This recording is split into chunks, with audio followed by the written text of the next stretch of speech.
আমার মনে হয় এবং মেগাস্টার সাকিব খান যেহেতু এখানে আছেন, তারেক আনাম খান, তৌকির আহমেদ, সবাই খুব জাজরেল অভিনেতা। গল্পটাও খুব অসাধারণ। আমার কাজ করে খুবই আনন্দ লেগেছে এবং আমি এরকম ধরনের কাজ আরও অনেক অনেক করতে চাই।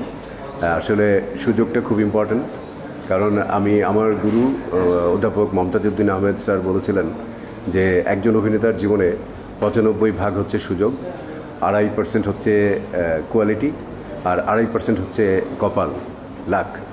তো 95% যেখানে অপরচুনিটি, সুযোগ না পেলে আমি আমার ট্যালেন্টটা কোথায় দেখাবো? তো এই জন্যই আমরা অপেক্ষা করি যে কোন একটা ভালো সুযোগ আসুক। অবশ্যই আমার সাথে সাকিবের যখন দেখা হয়েছে প্রথম, তখন আমি তাকে একটা কথাই বলেছি যে সাকিব খানের মতো ডেডিকেটেড আর্টিস্ট এবং ও চরিত্রের মধ্যে যেভাবে থাকে এবং একটা ইন্ডাস্ট্রিতে গত 26-27 বছর ধরে সে কন্টিনিউ কাজ করে যাচ্ছে, এটা চারটিখানি কথা না। আমি তো থাকতে পারিনি, আমি তো বারবার ছুটে পালিয়ে গেছি। আমি ন্যাশনাল অ্যাওয়ার্ড পেয়েছি, তারপরে আমার মনে হয়েছে যে হ্যাঁ আমার তো একটা মানে অ্যাচিভমেন্ট হয়েছে, এখন আরও অনেক কিছু করার আছে। কিন্তু সাকিব খান কি একদম ধরে আছে সিনেমাটাই, সিনেমা ছাড়া কিন্তু তার ধ্যান জ্ঞানে আর কিছুই নাই। এই জন্য day by day Shakib Khan যেভাবে নিজেকে মেগাস্টার পর্যায়ে নিয়ে গেছে এবং এক একটা স্ক্রিন পার্সোনালিটি যেভাবে সে তৈরি করেছে, এবং আমি তো প্রথম তার সাথে কাজের অভিজ্ঞতা হলো এবং তার আচার আচরণ নিয়ে তো কোনো সন্দেহই নাই, খুবই ভদ্র। সেটা আমি যখন আমি খুব দাপটের সাথে কাজ করি, একদিন এক শুটিং হাউসে গেছি আনন্দ বাড়িতে, তো দেখি গ্যারেজে উনি বসে আছেন, ওনার লেকের ধারে শট ছিলেন। তো আমি বলি সাকিব আপনি আসেন, মেকআপ রুমে বসেন, কিন্তু উনি গেলেন না। উনি আমার সাথে কথা বললেন, খুব সম্মান করলেন, চেয়ার থেকে উঠে দাঁড়ালেন। তা আমি বললাম সেদিন সাকিব যে আরেকটা প্রোডাকশানের ডিস্টার্ব হবে, ওই গরমের মধ্যে উনি বসে আছেন, ওনার শর্ট রেডি হলে উনি শর্ট দিয়ে চলে যাবেন।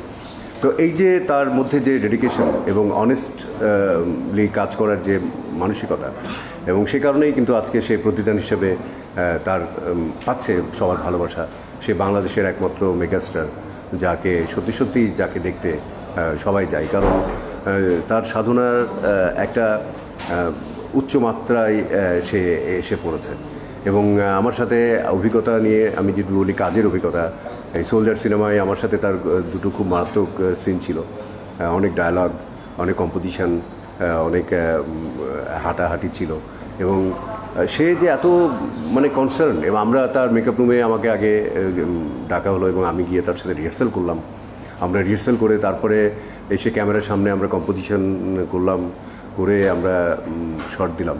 এবং তার যতক্ষণ পর্যন্ত পছন্দ না হচ্ছে ততক্ষণ পর্যন্ত সে শট দিচ্ছে এবং কোনো ক্লান্তি নাই, এবং একটা আলাদা রকমের একটা যেন গ্লো, একটা আলো ছড়ায়, একটা শটের মধ্যে একটা আলোকিত করে ফেলে। তো খুবই ভালো লেগেছে আমার, এবং আমি আশা করব সাকিব খানকে এরকম অনুসরণ করে আমরা যারা জুনিয়ররা আসছে তারা যেন বুঝতে পারে যে একজন শিল্পীর আসলে রিপ্রেজেন্টেশনটা কী বা দায়িত্বটা কী, কমিটমেন্টের জায়গাটা কী। এবং শুধুমাত্র সে লাভবান না, পুরো ইন্ডাস্ট্রি কিন্তু এখন তার উপর দাঁড়িয়ে আছে। এফডিসি ধরনের এত বড় একটা ইন্ডাস্ট্রি, সেখানে কাজ হলে কিন্তু সবাই কাজ পায়, সবাই কিছু অর্থ রোজগার করতে পারে। তো সেই জায়গায় আজকে বাংলাদেশে অনেক অভিনেতা অভিনেত্রী আছে, কিন্তু ওই রকমভাবে তাকে দেখে টিকিট কেটে দেখতে যাওয়া, সিনেমা দেখতে যাওয়ার মতো আসলে সেরকম ধরনের কিন্তু আমাদের আর যদি 4-5টা সাকিব খানের মতো কেউ থাকতো, তাহলে আমাদের ইন্ডাস্ট্রি আজকে অন্য জায়গায় বিলং করতো। তো আমরা যেন এটাই বলবো জুনিয়রদেরকে যে আপনারা অবশ্যই সিনিয়ররা যারা আজকে এত বড় জায়গায় এসছে, কীভাবে এসছে, তার জার্নিটাকে যদি ফলো করেন এবং তার মতো যদি একজন হিউম্যান বিং, একজন মানুষ, এবং তারপরে সে মেগাস্টার, মুখে সবসময় হাসি, বিনয়, কারণ যে যত নত সে তত উন্নত, যে যত শিক্ষিত সে তত নম্র, ভদ্র, বিনয়ী। এবং অভিনেতারা তো বটেই, অভিনেতারা তো অনেক শিক্ষিত, স্বশিক্ষায় শিক্ষিত। তারা নানা ধরনের চরিত্র নিয়ে গবেষণা করে, সেই তার প্রতিনিধিত্ব করে। সেজন্য আমি সাকিব খানকে ধন্যবাদ জানাবো, কৃতজ্ঞতা জানাবো, ভালোবাসা জানাবো এবং শুভকামনা জানাবো যে এখনও অনেক সময় আছে পুরো বিশ্বটাকে একটা আমাদেরকে পৌঁছে দেওয়ার জন্য। সাকিব খান আরও সমৃদ্ধ হবে।